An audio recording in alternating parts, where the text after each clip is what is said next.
Hi ma'am, what's your order po? Hindi mo man lang ako kinumusta. What's your order agad? Ma'am, bakit po? Ano pong nangyari? Para sa'yo walang nangyari. Pero sa akin, sobrang madaming nangyari. Pinag-overtime ako parati ng boss ko. Tapos siya lang nakikinabang. Ang gasolina, tumataas. Pero ang sweldo ko, ganun pa rin.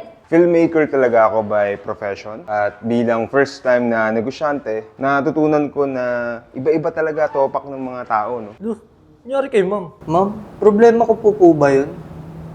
I mean, ano pong problema? Hindi mo man lang kasi ako kinamusta. Takot na takot akong manood ng scary movie. Kahit comedy yun. Tapos, ang lakas pa ng putok ng office mate ko. Mahaba na talaga yung pasensya ko sa mga shoot, pero mas natetest talaga dito. Gusto lang ata maka-discount ni ma'am eh. Tatanungin mo ako kagad kung anong order ko? Tapos wala man lang nangamusta sa inyo? I've been your customer for 2 years and didn't even hear any of you say, kamusta na ma'am? Napakasakit nun! Sobra! Ma'am, ready to order na po. Yes, I'm very ready to order your caramel tostado. Gustong-gusto ko sabihin kanina kay ma'am na, Cut!